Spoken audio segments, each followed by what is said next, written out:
Assalomu alaykum. Bugun eng zo'r kalendar, ya'ni hijriy islomiy kalendar yordamida homilangiz jinsini aniqlashni men sizga o'rgatib beraman. Demak, homila qiz yoki o'g'il ekanligini siznikini atiga 5 daqiqa ichida aniqlaymiz. Buning uchun videoni oxirigacha ko'ring va albatta kanalimga podpiska va like tugmachasini bosib qo'yishni unutmang. Shuningdek, o'zingizni eng yaxshi homilador ayollarga va bo'lajak farzand umidida yurgan ayollarimizga yaxshi tilaklaringizni kommentlarda yozib keting. Sababi kimgaki nimani tilasangiz, ortig'i bilan o'zingizga shunday yaxshiliklar qaytib keladi.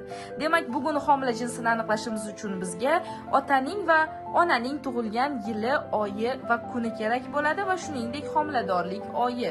Bu mijozni men kommentariyadan tanlab olaman. Shuning uchun kommentga yaxshi tilaklar bilan birgalikda o'zingizni ma'lumotlaringizni yozib ketishni unutmang. Men eng aktiv obunachilarimni tanlab olib, kelasi videolarda o'zim hisob-kitob qilib, homilasi jinsini qiz yoki o'g'il ekanligini foizlarda chiqarib beraman. Demak, bugun mana shunday ajoyib kalendar yordamida hisoblashni men sizga ipidan ignasigacha ko'rsataman. Demak, bundan oldin aynan shu kalendarda juda kuchli natijalar kelganligini men sizga hozir ko'rsatib o'taman. Diqqat bilan tomosha qiling. Demak, bu usulni sinashdan oldin diqqat bilan qarang. Mana bitta mijozda homila jinsini aniqlaganim, ikkalasi ham ketma-ket to'g'ri chiqqan. Birinchi homilasini o'g'il deb aniqlaganman. Mana kattagina bo'lib qolganlar. Polvonchamiz mashalloh deb qo'ying, niyat qilgan hammaga nasib qilsin. Va ikkinchi homilani kichik muddatlarda aniqlaganman. Bu bolachamizni ham va hozirgi homilalarni ham. Hozirgisini qizaloq deganman va uziga bordim. Rostdan ham qizaloq ekan deb mana yaqindagina yozdilar.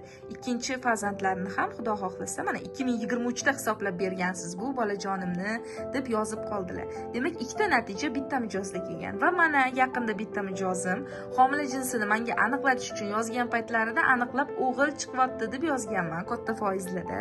Va yaqinda mana 18 haftalik homilamni aniqlatgandim, o'g'il degandingiz va boshqa genetiklar qizaloq deyishgan. Ya'ni 50 dan ortiq usul bor. Kimdir sizga qizaloq deb aniqlashi mumkin, lekin 16 talik, 10 talik men jamlanmalarimda asosan to'g'ri chiqish ehtimoli yana ham oshadi. Lekin bitta narsani unutmang. Men har doim aytaman, avvalo Alloh, ya'ni Allohdan barchasi. Men har doim avvalo Alloh deb ishlayman. Allohga shukr, natijalarimizning chek-chegarasi yo'q. Mana bu o'g'lonchamiz tug'ildilar mana 18 haftada genetiklar qiz deb turgan paytda bizada o'g'il chiqqan polvonchamiz mana chiroyli qilib rasmlarini yubordilar. Alloh rozi bo'lsin. 31 yanvar kuni shiringina o'g'il farzandli bo'ldim deb yozdilar. Ammo bu yoqda aniqlab bergan vaqtim esa 2025-yil, ya'ni o'tgan yili sentyabr oyida aniqlab berganman. Yana bir mijozimdagi natija 2024-yil dekabr oyida homila jinsini aniqlab o'g'il deganman va 2025-yil avgust oyida yozdilar. Assalomu alaykum, yaxshimisiz? Men sizga homila jinsini aniqlatgandim. Kichik muddatlarda qiz degandingiz. Sizdan boshqa barcha o'g'il degan. Hatto uzi tekshiruvlari ham, ya'ni uzida ham homila o'g'il bo'lib ko'ringan. Genetiklar, ginekologlar aniqlab o'g'il deb chiqarishgan. Lekin oxirida nima bo'ldi? Mana qizaloqchamiz dunyoga keldilar. Alloh umrini ziyoda qilsin mana. Shiringina qizaloqchamiz. Rohatini ko'rib yuring deb yozganman va biza endilikda taqvim olmoqchiman deb boshladilar. Biza o'g'ilga harakatni boshlaganmiz. Ilohim oxiridan suyuntirsin. Demak, bu mijozimning hozir homilasi jinsini birgalikda aniqlaymiz. Aynan mana shu islomiy kalendar yordamida. Demak, bu yerda ona 1991-yil 6-iyunda tug'ilgan, ota esa 1986 20-dekabr. Yana bir martaga eslatib o'taman, agarda siz shaxsan men juda ko'plab jamlanmalarda hisoblab berishimni xohlasangiz, kommentariyada berilgan lichka orqali men bilan bog'lanishingiz mumkin. Biz bu ma'lumotni kommentariyada ham va videoda ham ko'rsatib qo'yamiz. Telegram orqali men bilan bog'lanishingiz mumkin va men juda ko'plab mijozlarimga mana har bittasini murakkab usullarda o'tirib hisob-kitoblarni qilib chiqaman. Ko'rishingiz mumkin. Mana bu yerda har bitta mijozimning hisob-kitoblari bor. Bu yerda homila jinsini reja qilish va aniqlash bo'yicha biz ishlaymiz. Demak, bu mijozga qaytamiz. Siz ham birinchi o'zingizni tug'ilgan yillaringizni, eringizni yozib olasiz va bu mijozda oxirgi hayzlarni ham yozib o'tganlar 8-11 dekabr o'rtasida hayz kelib tugagan va katta ehtimol bilan homiladorlik dekabr oyida yuz bergan. Agarda sizda oy oxirlariga yaqin hayz kelgan bo'lsa, katta ehtimol bilan keyingi oyga homiladorlik yuz bergan deb olasiz. Agarda oy boshiga tushsa, bu ham ikkita oyga tuslanuvchi kunlari mavjud. Shunga qarab tanlaysiz. Asosan mana shunday bitta oyni boshlang'ich muddatidan sal keyinroq kelgan hayzlarga bu usulni yana ham ko'proq tavsiya bergan bo'lardim. Demak, biz birinchi bo'lib onaning yoshini chiqaramiz. 1991-yilda tug'ilgan ona, demak bu onani biz 2025-yildagi yoshini chiqarib olishimiz kerak. Bu kalendar uchun onaning yoshiga qancha qo'shilishini men sizga hisob-kitobga qarab aytaman.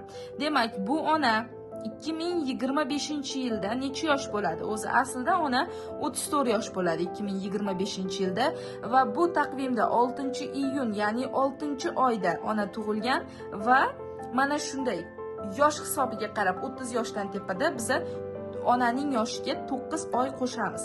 Ya'ni shu yoshda ona necha yoshda bo'lgan? Ya'ni iyun oyida ona 34 yoshga o'tgan va bu joydan biz 9 oy qo'shganimizda ona 35 yoshiga o'tadi. Ba'zi holatlarda esa ona 35 yoshga o'tmaydi, 34ligicha qolib ketadi. O'shanga ahamiyat bering.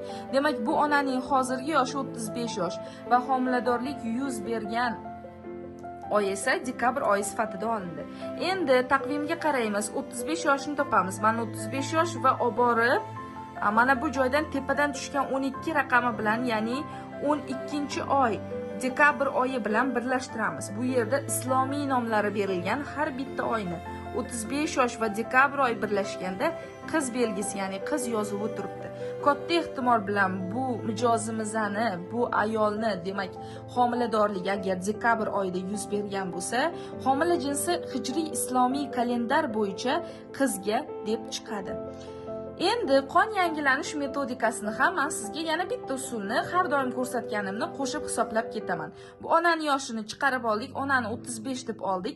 Endi otani yoshini hisoblaymiz. Otani yoshini 2026-yilga 40 yosh deb chiqarib olmang, sababi bizga 25-yildagi otaning yoshi kerak va bu paytda otaning yoshi 39 ga endi to'lib 40 ga o'tish arafasida bo'lgan va biz otaning yoshini 39 yosh deb olamiz.